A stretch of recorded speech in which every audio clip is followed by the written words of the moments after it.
There was a report that was released this year by a group of different organisations, including ARUP, I think were involved, Ellen MacArthur Foundation and the World Green Building Council, and they brought out this report that said that by 2050 we need to have reduced embodied carbon in our construction sector by 99%. There is nothing we're doing currently at the moment in the construction sector that looks like what we need it to look like in 2050. And by 2030, I think it said around 60% reduction, which we're nowhere near. And so it's kind of just understanding what does that look like? 99% reduction in embodied carbon for our construction sector. It doesn't look like what we see now. Let's go back to when you were really young, Laura. Really, really young. I'm talking kind of below the age of 10. What was life like for you back then, and how do you think that has led you to where you are now? Yeah, it's an interesting question because I grew up in North Wales, in very rural North Wales, near a town called Mold, which is not as bad as it sounds, but it's in Flintshire. And a really beautiful part of the world, and I had a very privileged upbringing. My parents were very happy and considerate and thoughtful, and I have 2 sisters, and so yeah, I didn't have no kind of tales of woe, thankfully, which is a real privilege. And I think possibly the intriguing thing about where I've come to in my life is that actually my sisters have, through completely different routes, all come to an area that they're now working in a similar environmental slanted industries, which I think must link back to some element of where we grew up and the kind of ethos that my parents instilled in us, which is quite interesting, I think. In what way? So talk to me about that a bit more. So what ethos did they just instill in you? Well, I think we spent a lot of our childhood just outside all the time. Yeah. We had a huge garden and we were just in the middle of, surrounded by fields, so we'd go out and just play in the fields and just disappear, and it was quite a feral upbringing, really, but in a good way, in a kind of. Well, so as a result of that, you think that's why your sisters are also involved in, did you say they're in construction as well? No, interesting. So my older sister is an ecologist for National Trust in Wales, and so she works a lot with rural farmers and the National Trust's land managers and how to make their lands more sustainable and looking at kind of peat restoration and things like that, and carbon sequestration of the land. And my younger sister works for Manchester University for their Sustainable Materials Innovation Hub, I think. And so looking at how we can make the materials that we use in packaging and construction materials and things, making them more sustainable and circular. Right. That's a really broad role, Yeah. it sounds, that she's got at the university there. Fantastic. Yeah. So talking specifically on the values that you feel that you got from your parents, what would you say that they would be if you were to pick 3 important ones? Okay. So I think I always remember this is going to sound, I don't know how this is going to sound, but so my mum was mad into recycling. Okay. And I always remember, because of where we lived, they didn't do a recycling pickup. And so we had to have everything kind of organised that we then put in the back of the car and then take to the supermarket and do all like in the bottle banks and it was an activity that we did when we went shopping, and so you wrap the 2 in together, so it was a thing rather than just not really thinking about where stuff's going. And I do think that she probably would laugh at me saying that, but I think there's probably something in there. But yeah, I think they've always just been kind of very encouraging and said, there's nothing that you can't do, just get on and do it and work hard. So yeah. So I've got 2 from that. I'm going to push you for the 3rd one. So one is recycling. The other one is you can do anything that you put your mind to. Yeah. What would you say? Would you say that there's a 3rd one? There will be. I think there's probably always been something from them both around a broader appreciation for the world outside of where we were. Yeah. And so they were always very encouraging of us going travelling and experiencing other cultures and talking to people and kind of understanding that there is more to the world and to different individuals than just what we know kind of within our own kind of isolated community. Yeah, that's really interesting, isn't it? That there's more to the world than the mould in Wales. Exactly, yeah.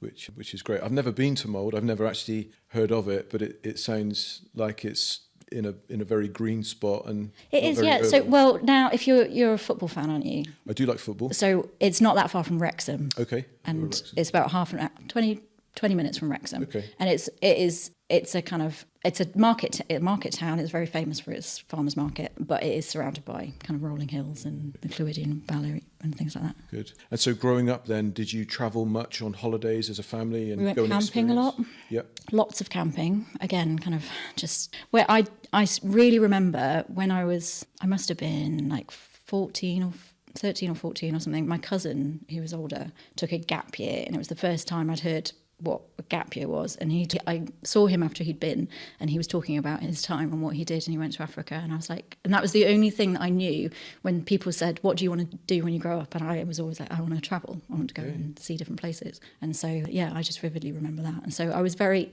privileged to be able to take some time before going to university to go and travel. And then whilst I was in university, just jumped at every opportunity. Where did you go? So I spent some time in India, some Thailand and Southeast Asia when I was just before university.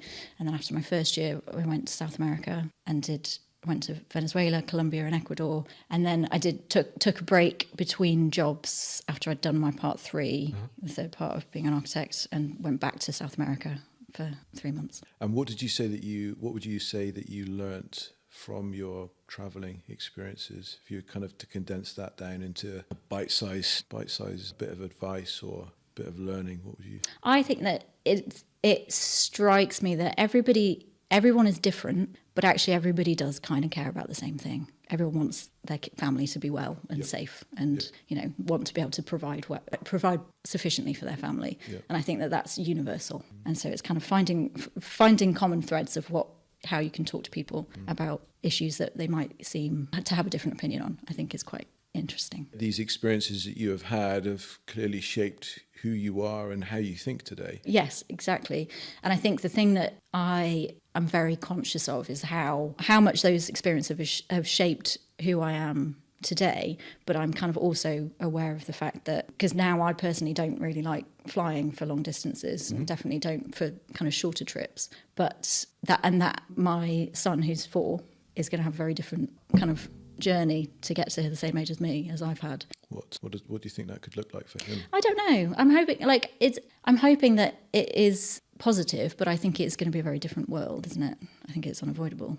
And I think that there's a lot, when I was in my early 20s, there was very little to stress about. And I know that as a 20-year-old, you shouldn't really be that stressed about things. But globally, there's so many different things going on that I think could potentially cause quite a lot of stress for young people. How that manifests in an individual's kind of journey through to adulthood will be seen, I suppose. But I think it'd be very different to mine. There's been a number of reports out fairly recently that have spoken about climate anxiety and how that shows up in the younger generation. Is that something that you've experienced? Me personally, yes. Regularly. How does that show up for you? So I think it just is unfortunately a product of my role. I opted when I took this job to think about this on a daily basis, to talk about it on a daily basis. I have to do research and read reports that are really depressing. And so kind of when you're absorbing all of that information, it's kind of hard not to. But I think I also recognise that for me, that anxiety is a privilege, because I don't have any other greater threats on my life right now. So, I'm not being evicted from my home. I'm not fleeing a war-torn country. So it is a privilege for me to be able to concern myself with that threat, which may not seem as immediate to some people, but to me it does feel like it is kind of already here. How do you manage that personally, and what advice would you give for other people that will be listening and watching that also feel that because this is a real thing, right? This has been recognised by medical professionals as a real thing. Yes, yeah. And a part of me kind of thinks like, am I weird for being anxious about this, or are you weird for not being anxious about this? And it's kind of, it is strange to me sometimes how some people are not affected in the same way. But I think for me, the greatest thing that I was able to do was to take action in my own life and in my professional life. And I think that is the only way that I can get through it is by turning it into something more positive and powerful. So I think joining groups or finding people that are like-minded and also going through a similar thing or kind of similarly passionate about the subject, I think is really, really important and has definitely helped me. I think the thing that I always find quite amusing, so my partner doesn't work in construction, he doesn't work in sustainability, but he talks about sustainability as if it's my hobby. Okay. And I kind of go, I would rather be talking about something else. Like, I feel like it's a necessity rather than a hobby. But I can see why he thinks that, because it does infiltrate every part of my life. You know, it informs decisions that I make about presents that I buy for people, or Okay. where we go on holiday, and Okay. you know, what we do on our time off and things. So I can see why he thinks that, but it's not a hobby. I would rather probably be doing something else. So we can come on to hobbies in a moment, but I'm just wondering how that shows up in your relationship, because it seems as though he doesn't struggle with climate anxiety or feel anxious about the climate from what you're saying. I think he does, just by default of living with me, but it doesn't necessarily keep him up at night in the same way it keeps me up at night. And I think that that's just, you know, there's differences of personality there. But also I think I think he, like a lot of people, just don't see what they can do as individuals and don't necessarily feel the weight of responsibility in the same way that me now, because I have this role and because I have, you know, I always feel like anything that I do is never going to be enough to completely shift an entire industry. But there are things that I can be doing. So if I'm not doing them, I'm like, well, maybe I should have had that conversation differently, or maybe I shouldn't do that. But yeah, I think he cares about it and he does worry about it, but not to the same extent. It's interesting that you've touched on that point as well, around wanting to do something but not knowing what to do or even where to start. I wonder if you have any thoughts again for people that are listening or watching, of people that feel this way, because I think that a lot of shame can also be attached to that. I know I should be, or I know I could be, but I don't know what. Yeah. Where do I start? I'm overwhelmed.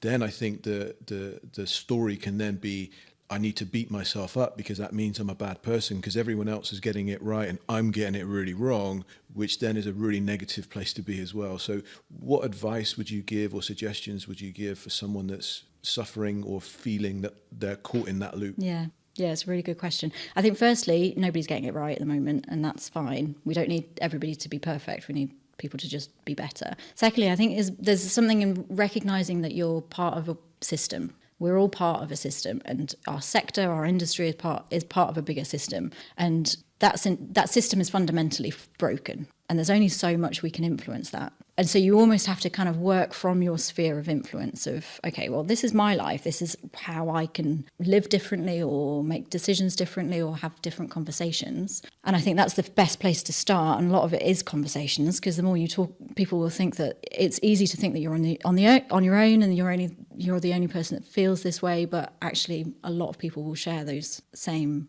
anxieties and thought processes. And actually, the more you talk about it, the more people will realise, oh, we all feel like this, so let's all do something together, because it's much more powerful if you can do something collectively rather than as an individual. And I think the bigger impact is when you have those conversations in your work environment and not being scared to challenge the people that you're working with and challenging the people that are making decisions on your behalf. And that's where I think you can have more power within your professional life as well as your personal. And I think there's also, there's always things you can do, when you're making decisions about voting and shopping, all of those kind of things. But it has to be within your own, what you're comfortable with, what you can afford to do, and what you've got time and headspace for, because you've got to kind of remember that your own personal mental health is also important. I really like that advice. What I've taken from what you've said, and correct me if I've misunderstood, but what I've taken from what you said is that perfection is the enemy of progression.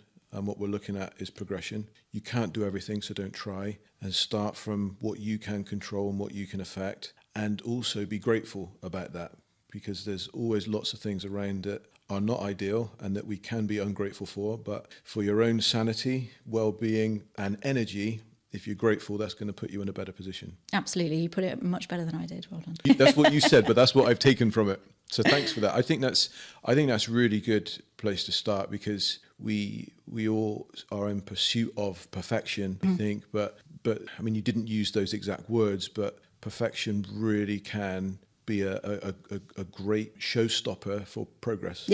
Yeah, and I have conversations a lot where it's like, oh, well, we're not going to be able to achieve that, so what's the point in trying? And actually now we're at the point where I get a lot of people saying, well, why are you bothering? Because it's, the world's already in a mess. But actually, there's levels of mess, isn't there? There's kind of like... It could be worse. Real, like extinction and where we are now. And we want to stay as close to, what we've got and what we know now as possible. So any decisions we can make, any reductions we can make, anything we can do to improve our environment positively is all stopping us on that road to total destruction and extinction. When I was younger, my mum would use a phrase of, by small and simple things, great things happen. And I think that's a thing that I've at least tried to live my life by is stick with the small things. They're really, really simple. Do them consistently and you'll be surprised how great things will end up, in the end. And I think that's that same principle, isn't it? That if more people did really, really small things consistently, then we actually don't know the change that would make. Yeah, and I think there's like almost a domino effect as well. People have that mentality of, oh, well, they're doing that, so maybe that's not so hard, or maybe that's not going to have a negative impact on my life. I think a lot of the talk around sustainability and climate is around what people have to give up or what sacrifices people have to make. And actually, the more people that can prove that it's actually you're making things better. You can be improving your life, not driving as many cars will be better for people's health as well as the environment. There's always two sides to it, I think, and it doesn't always have to be negative. So how have you seen things change in the industry since you have started at university to where we are now, specifically around the way that we treat buildings and how that interlinks with sustainability, how that interlinks with climate? What changes have you seen? Yeah, so it's a really good question because there's been loads of different tipping points, I guess. And I think so when I was in university, you got taught, and this is, I think, quite typical of architectural education, you get taught how to design, but not necessarily how to be an architect. And I think What do you mean by that? Because there's going to be lots of people that aren't architects. I'm not an architect, so I don't know what that means. So definitely when I went to university in Cardiff, it's a brilliant school, it's got a very good reputation for architecture, and I really enjoyed it. I made some friends for life there. But it teaches you, it's almost like an art degree in the sense that you're taught how to have an idea, how to have a concept, how to develop it. But it doesn't, if you're building, it doesn't stand up, it doesn't necessarily matter because it's all hypothetical. If your building is going to cost £70 trillion, it doesn't really matter because it's not real. And so it's removed from reality in that when you become an architect in practice, and this is partly why you do part 3. So for anyone who doesn't know, to become an architect, you have 3 parts. This is the traditional way of doing it, but there is apprenticeships, you can do it slightly differently. But you do part 1, which is essentially a bachelor's degree, part 2, which is a master's, and part 3, which is a diploma, but in practice. And so the part 3 is where you're kind of learning about contracts and insurance and things like that. But the thing that you don't necessarily learn in university is how to manage the project and how to kind of work to budgets, how to make sure that it meets building regulations. And, there's so much technical input needed that you don't, I don't know, I wasn't taught about it in university. And so coming and working in practice, you're already loaded with extra information. When you're in university, you are taught around sustainable design and, orientation of a building and passive shading and all of those kind of different kind of environmental design principles. But then when you get into practice, I certainly found, is that you completely forget all of those because you're focused on budget and building regs and liability and all of those really important, serious things. And so environmental design kind of gets sort of fades away. And I think that's a problem for my generation of architects, where you've kind of you have that disconnect between what you learn at university, that it was good practice, but you're out of practice from being in practice. Lots of practices there. And then I think, so there's that kind of journey anyway, and disconnect. But when I was working, I used to work for architects who worked mainly in housing, so affordable housing for local authorities and housing associations. And I was working on a project for, I think, 4 years of my career was all just working full-time on this one project, which is a new build housing project in Thamesmead in London. And we were partway through construction. We poured the slabs, put the foundations in, and Grenfell happened. And we had to redesign all of the external wall envelope to a different thickness for different insulation and things.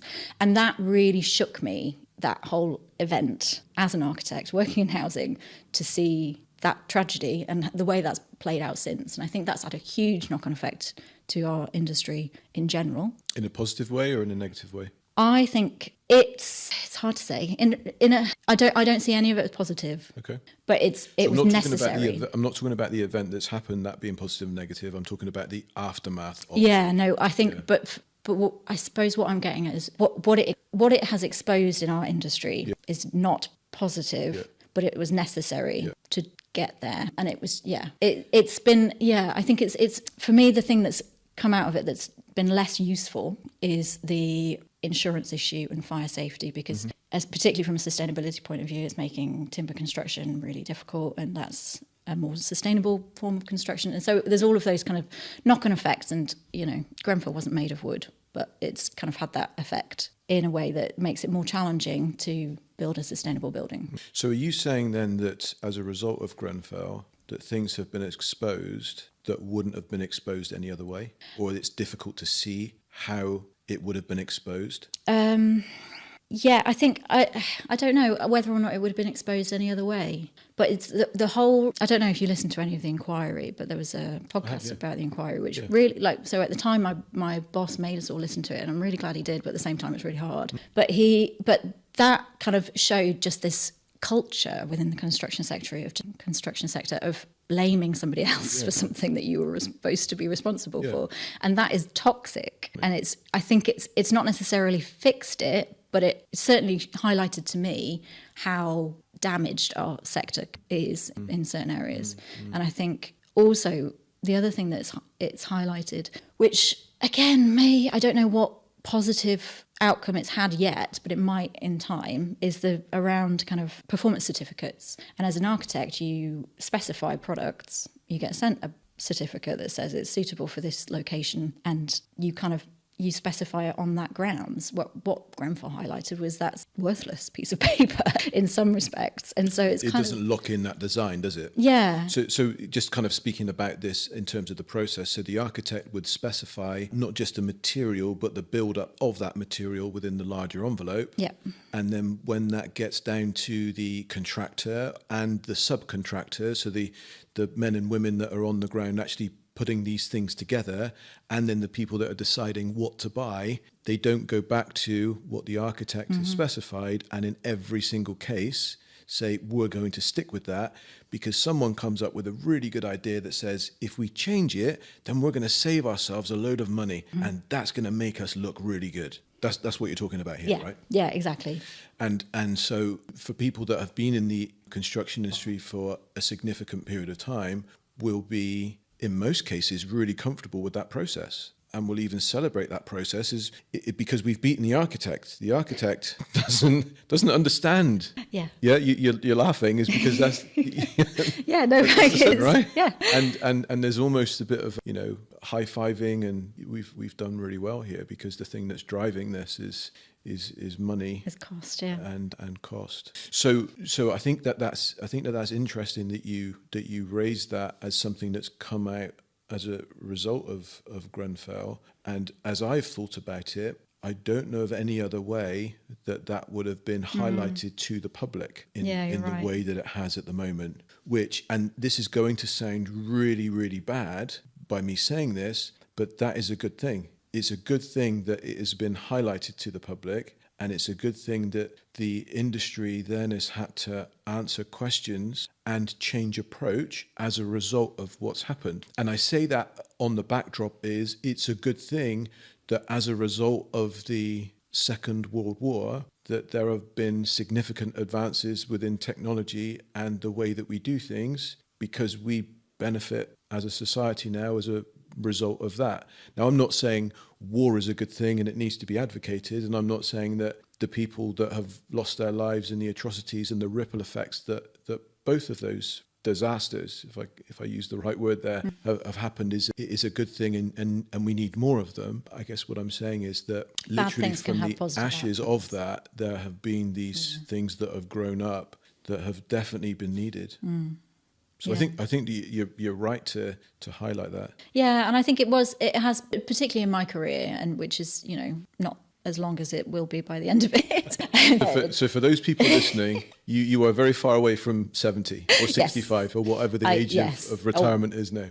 Yeah, no, I'm 37. So for context is helpful. Yeah. So and when Grenfell happened, I was younger, obviously. But I think the point is, it's been a defining turning point, particularly in my career, in the way that I view the sector. And it was part of the trigger that kind of pushed me. I found being an architect after that so stressful. Okay. Frankly, and I've got colleagues and friends that I know still find being an architect very stressful because of the responsibility. I think so. I think there's always a pressure because architects hold so much liability, and we have to, that was highlighted by that event even more so. And I think there's always pressure from whoever you're working with for time, delivery, like all of these things. But also you kind of want to, architects, when you go to university, it comes back to that kind of disconnect. You're taught to be designers, be creative, and be, artistic, and you want to allow time to do all of those things, but also in a very short, confined period of space to a particular cost. And yeah, it's stressful.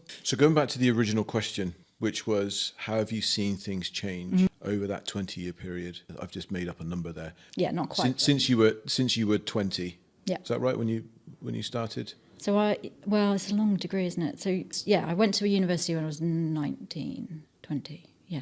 Okay. So how have you seen things change then from when you were at university to where we are now, specifically around sustainability and the way that the industry views that? So I think around sustainability, I would say that the focus has shifted since about 2019. When my focus shifted, but I think it was an industry-wide focus because that's when you had like Architects Declare setting up, similar time to Greta Thunberg doing the school strikes and things like that. So there was a noticeable shift in the conversation and in the debate around, look how destructive the construction sector is. And that was the moment for me where I kind of was like, oh, wow, me being vegetarian or vegan doesn't make a difference to what it has a difference to my own little sphere, but on the grand scheme of things, it has a tiny difference. But the sector that I'm working in is responsible for 40% of global carbon emissions. So I've got more opportunity to have an impact in my profession than I do in my own personal life.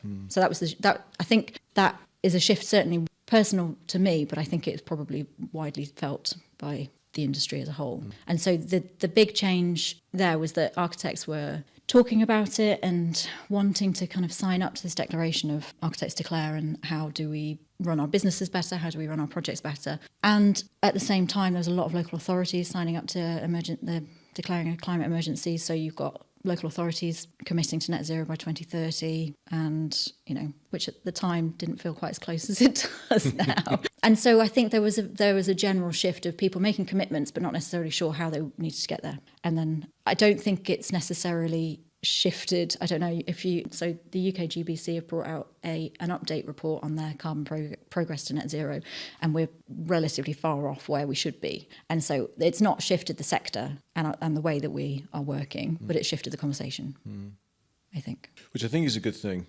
Before the sector shifts, definitely the conversation. Yeah, and so every client that we're working with, the majority of them are asking us how we approach sustainability in our projects and what mechanisms we've got in place to be able to develop, to kind of work with them on their net zero targets. So I see that as a real positive shift.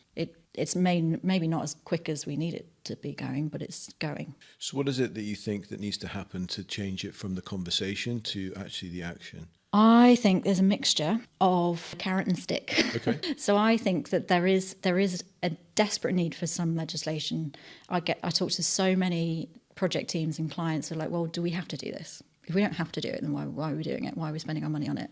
And until they have to do it, some clients just won't do it. So sorry to jump in here. Is that question more rooted in them not understanding, or is it just rooted in them asking to be forced? So it's a bit. So you've got a child, and you say to your son, right, time for bed now. Why do I have to go to bed? So you've got an approach, and I'm sure you're a really good parent, of because if you don't, you're going to be in a lot of trouble, and I'm going to punish you. Or if you do, then this really good thing is going to happen. Or is there another way of him understanding, oh yeah, actually, I'm glad you've let me know. This is ideal world, right?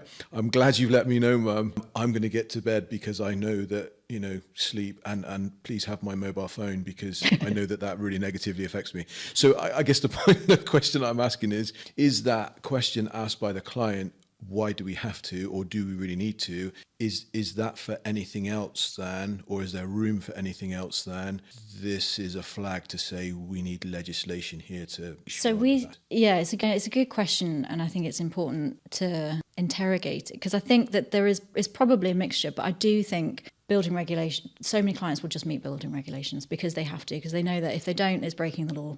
And so but we don't have building regulations around embodied carbon. Yep. And so until we have that, until we have something saying you cannot, with this building, you cannot emit more than X tons of carbon per square metre, kilograms of carbon per square metre. Yep. I think there would always be some clients that just don't do it. Okay. And the industry can shift in that way, I think, and it can. The scale at which we need to shift is possibly not something that a lot of people have faced up to yet, but I think we can shift it. And other European countries are looking to regulate embodied carbon. So there is precedent. I think the other thing that is going to make a big difference is, and I think I see it more already happening as a big difference, is the market and the reputational benefits that organisations are seeing from making that shift to at least presenting themselves in a more positive, sustainable way without greenwashing, because that is the kind of minefield that everybody is kind of battling with at the moment. But I think when organisations, if they're looking for office space or something, we're now seeing that clients want to be able to say that they've got, well, platinum, BREEAM, very excellent, and all of these different certifications to prove that they are doing what they say are their values.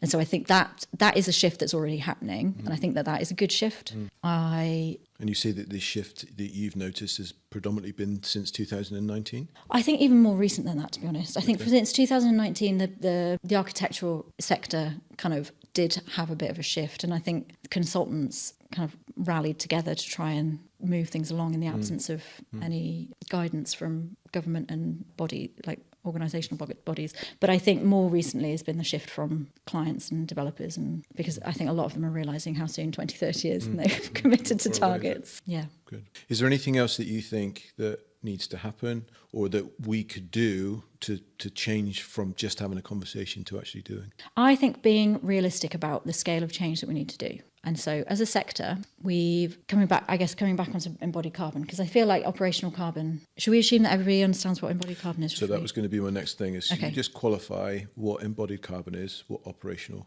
carbon. Okay. So if you imagine the construction sector and the built environment emits 40% roughly of our global greenhouse gas emissions, and that's made up of operational energy consumption. So the carbon that's emitted from the buildings directly through gas boilers or something, or the carbon that's emitted from the power plants that are generating the electricity that's used in the buildings. And then about 11%, 12% is the embodied carbon, which is the carbon emitted in the manufacture of the construction materials that go into a building, either as a new build or a refurbishment or kind of general maintenance. And so it's that operational carbon, particularly in new buildings, that's kind of the conversations around that have been progressed quite far, and there's legislation around that. There's various different targets, and the kind of retrofit agenda is trying to address the issues of operational carbon in existing buildings, which obviously we've got a large number of existing buildings, some of which perform terribly. So that's that side of it. But then the embodied carbon, which to put into context, 8% of global emissions is from cement manufacture. And if you think, do you know how much aviation causes in emissions? Far less, like 2.5%. Yep. So everybody's kind of going, oh my God, I need to stop flying. We absolutely do. But cement is 8%. And so we need to stop using cement as well. And so I think that it's kind of understanding the scale of the issue, our absolute addiction to new builds and kind of shiny new things, and just, I think, kind of having a better comprehension of what is needed and how fast. So having things in context. Yes, yeah. Understanding, actually, yes, there is a lot of noise around flying and not flying. We briefly covered that earlier on in the conversation about how you personally feel about flying to here, there and everywhere, but yet there isn't that same level of concern around cement, is there? Yeah. And, you're talking 4 times greater. Yeah, than it's because there's no aviation Netflix is. documentary about it yet, but I'm assuming that there will be soon. Maybe you could make one. But you're right. I think that understanding that context and what that actually means can help to shape that conversation. I guess that's probably where I'm starting. Start with the conversation that then leads to that action afterwards. Yeah. So there was a report that was released this year by a group of different organisations, including ARUP, I think were involved, Ellen MacArthur Foundation and the World Green Building Council, and they brought out this report that said that by 2050 we need to have reduced embodied carbon in our construction sector by 99%. Okay. So there is nothing we're doing currently at the moment in the construction sector that looks like what we need it to look like in 2050. And by 2030, I think it said around 60% reduction, which we're nowhere near. And so it's kind of just understanding what does that look like? 99% reduction in embodied carbon for our construction sector.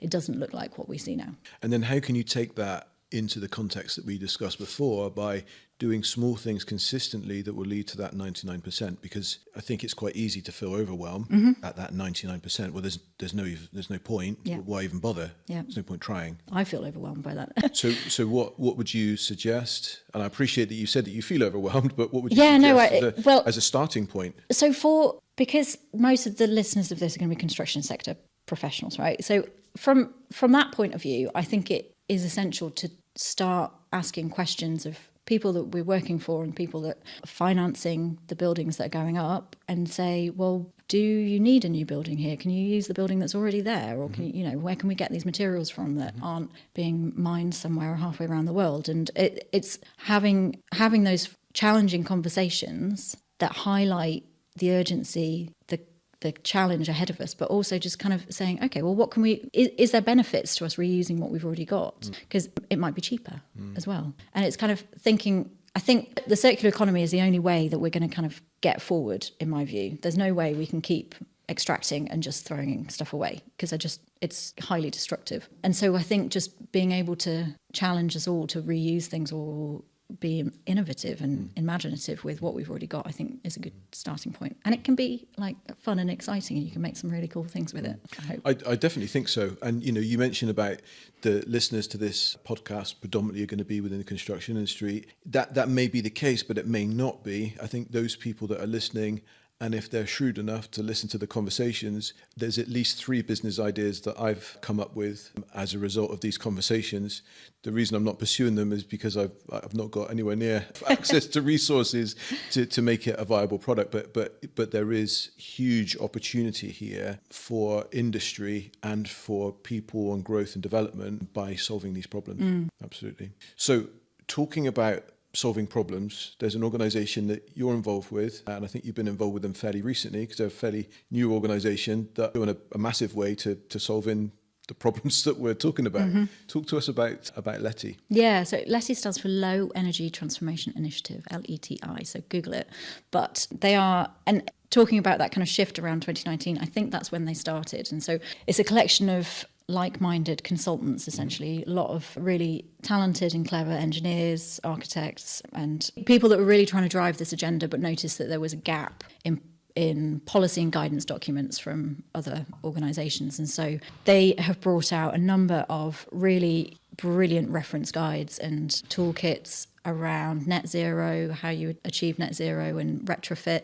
They've got a really good residential retrofit guide. If anybody's thinking of retrofitting their own home, I would definitely recommend that as a starting point. And it's volunteers that have come together and said, oh, we really need to kind of come together and actually see how we can benchmark what we're doing, and now it's referenced in loads of local authority planning policy documents. So they've brought out targets for operational energy and embodied carbon, and so in the absence of embodied carbon legislation from kind of central government, local authorities are referencing the LETI embodied carbon targets in their own documents to try and drive that agenda at a local level. So, and I think the thing that they've managed to do really, really successfully is communicate in a way that is super clear and accessible. And the graphics, they really pride themselves on the graphics that they produce and how that is used as a tool to communicate very complicated ideas, but in a very simple way. And that's something that I try and advocate in the work that I do in practice as well. What is it that you actually do for Letty? So I'm on a working group at the moment, and we're doing the non-residential retrofit guide. So there is a residential retrofit guide, but then we're focusing on the non-residential retrofit guide. So that's the work that I'm doing at the moment, and that's a kind of a collaboration of really fascinating people. And like you were saying earlier, it's just nice to listen to other people that are experts in something. I never feel like an expert, but I think I get to talk to lots, and so we're specific. The group that I'm in is specifically looking at higher education, which is a huge challenge in and of itself. So that's what we're doing currently. And what have you learned since being part of Letty, like personally? Oh, crikey. I honestly, my learning curve from the last year and a half is just kind of exponential. It's just, and I think that's part of the challenge of, and why this topic can be quite overwhelming, because there's so much change very quickly, and there's so much guidance coming out. And one of the work that I do with Purcell is mainly heritage focused, and so one of the projects I worked on recently was with the City of London, who've got City of London. There's more than 600 listed buildings within the square mile, so it's very densely populated with a huge variety of different types of listed buildings. And so they came to us and wanted some help with producing a kind of toolkit for how you might retrofit a heritage building based on their kind of smorgasbord of different types of listed buildings. And so that was one of the things that I found, was there's just so much different guidance and things available. So we didn't really want to just reproduce something that already existed. So what we did was kind of create a document that signposts to other resources and things, because it just helps to have somewhere that allows you to kind of take a view of something and then kind of go off and specialise in something in a particular direction, because it can be quite overwhelming. Definitely. I'm just wondering now, the question that's in my mind is, you will, in your role, also probably working with Letty, come across organisations similar to mine, which is specifically around sustainability, consultancy in energy as well. And if you were to kind of have a magic wand that would instill something in those groups of people, what would that be? What do you wish that sustainability consultants would do or stop doing? I would like us to get to a place where we can move. I understand there's a place for certification like BREEAM and Passive House, LEED, all of those kind of things. Yeah. And I understand why they're necessary and why they're useful. But I'd like us to get to a position where that's not the reason sustainability consultants are brought on board. Because I think that and I include myself within the bracket as sustainability consultant, because I think the only way you can actually do something meaningful is if you're part of the process and it's not a checkbox exercise. And I think that that's what BREEAM kind of forces you into. It's like, oh, well, we've got a list of things, let's check them off. If we've done that, we get a gold star. Actually, you need somebody that's embedded in the design team that's focusing on this conversation and challenging people to make a different decision, rather than going, oh, okay, well, you've lost a couple of credits there, but we'll make them up somewhere else. And so I think that it has to be kind of a more integrated part of the design team, and somebody that feels empowered to actually challenge decisions and ask for evidence to see how what they're saying is informing the design process. Because that's the other thing around things like whole life carbon assessments and stuff, where it's great that, you know, the GLA ask you to include them, but if they're just done before a planning application, it's not informing the design.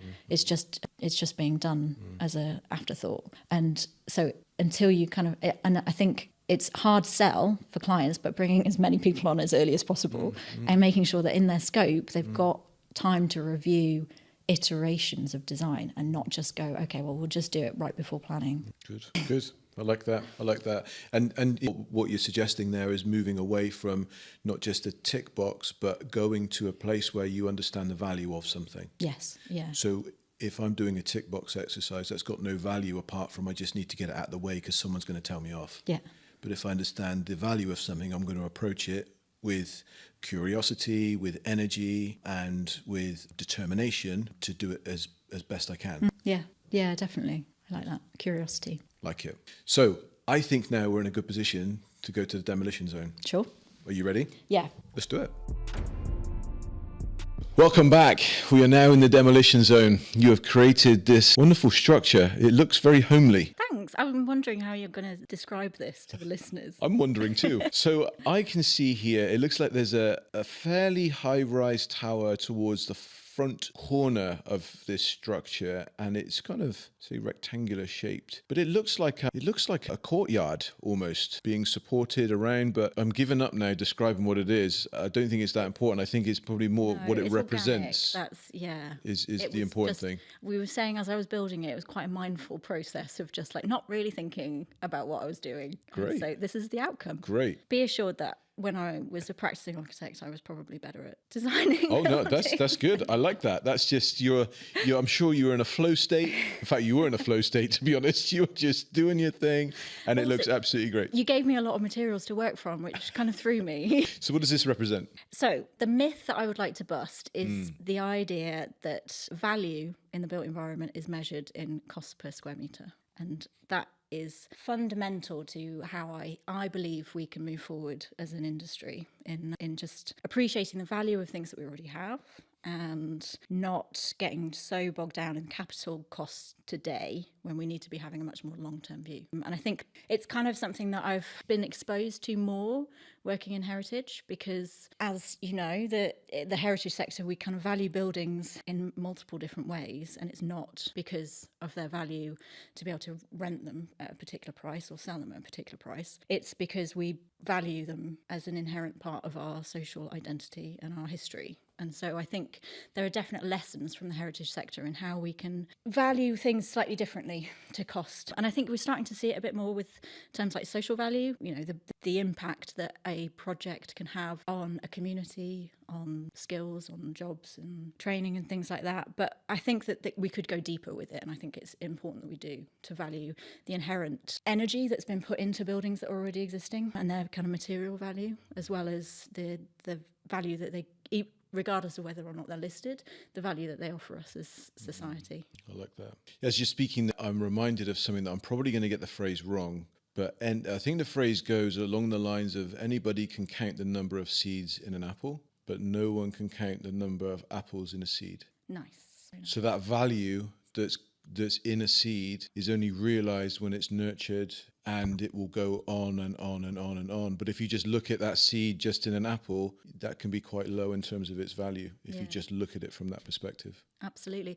And again, it comes back to that long-term thinking rather than just thinking about, okay, well, and I completely understand the need to consider budgets today, but if we don't have that longer-term view, then we're going to forget an awful lot of really important stuff. And so I think that that's one way that we can do it, is just measuring things in different ways and questioning things in different ways and really interrogating why it is that we're doing something and why something needs what, particularly when we come to terms like value engineering, which we all know is basically reducing the cost. Cost cutting. Yes. And that is often at the expense of other things because, you know, it's not that's ultimately what we're trying to do, is reduce the end cost of things, and the cost just gets moved somewhere else.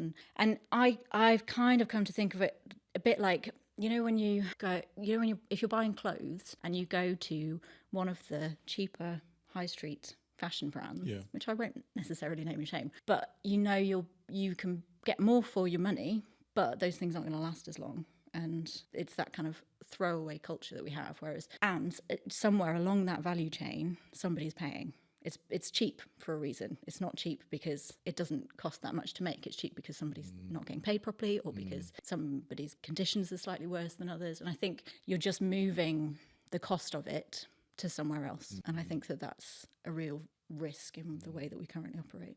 I love that. Something tells me that although this is called the demolition zone, that there's another approach that you're going to take to this yeah, one. Definitely. And so I am a big advocate for dismantling over demolishing. Well, firstly, reusing, and I know that you do that with these blocks, so the next person on the podcast is going to reuse the same blocks. So more as a symbolic gesture rather than demolishing, which I don't believe we should be doing. We should be dismantling. We should be thinking carefully about why we're taking things down and redistribute those materials somewhere else and trying to keep them at their highest value. So in that symbolic gesture, that's what I'm going to do, rather than just swipe it off the table, which is tempting because I like making a mess. Well, we will put you on fast forward as you redistribute.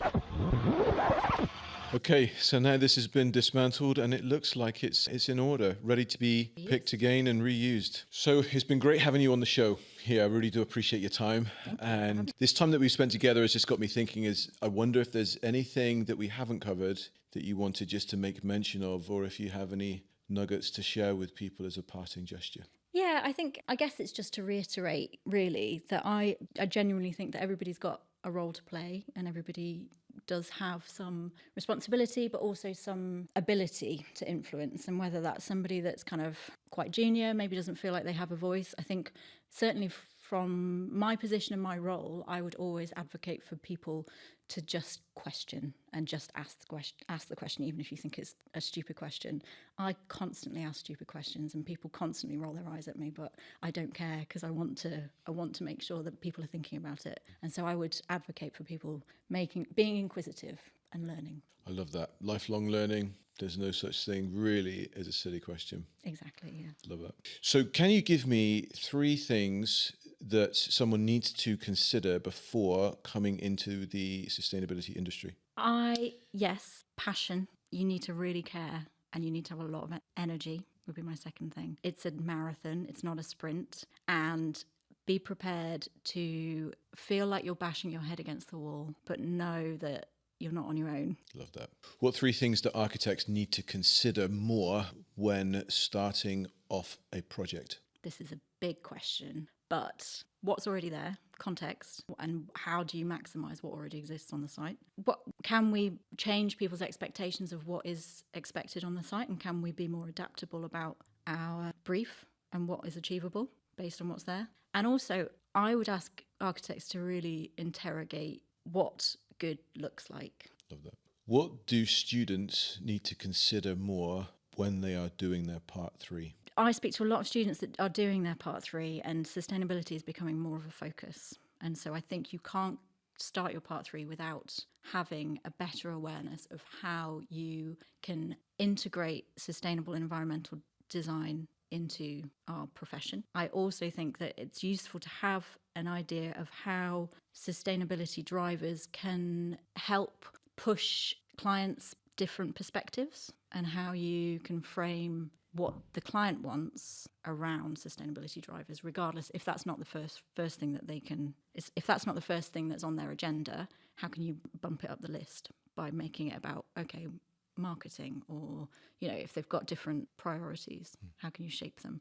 And I think that that's something that part 3 could lean into a bit more. What's the thing that you wish that corporations would do more of than what they're doing at the moment? Being honest about where things aren't working. I am always really inspired by a big organisation that doesn't care, or at least portrays the fact that they don't necessarily care about always doing, like, having got it right. I think sharing times where we've got it wrong, or times, for example, if you've got a carbon footprint that's gone up one year because you're counting more, explain that and be honest about it and let other people learn from it. I think there's too much trying to just show the shiny stuff and showing where we're doing good things. I think actually we need to be more honest. Last one. What advice would you give to someone that feels disillusioned as a sustainability consultant and is thinking about coming out of the industry? That's a good question. I would get to the crux of why you're disillusioned, what it is that you're unhappy about, and try and find a resolution to that.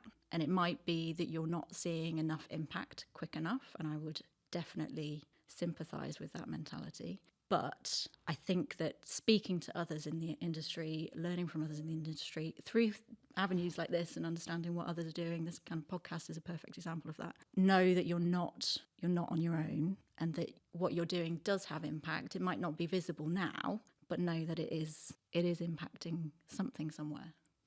And I think that's a really valuable thing. And if we all left this sector because we were disillusioned, then we'd be in real trouble. That's great. That's a great thing to end on. Thank you. I'd like you to do me a favour, and I don't mean here just to ask you to subscribe and to follow, but what I'd really like you to do is to share this podcast with as many people as you think would benefit from it. I would love to maintain the quality of people that are joining me on this podcast, and so in order for me to do that, I really need your help. It could be somebody that's looking to get into an industry, but they're not quite sure what industry they want to get into. Maybe it's a teenager that is just finishing their GCSEs or starting A-levels. Maybe it's somebody that's doing an English degree at university but is not quite sure what they want to do with that degree. So I invite you just to share this podcast with as many people that you know so that we can grow this community, so that we can maintain the quality, engaging conversations that we're having together. Thank you for your help.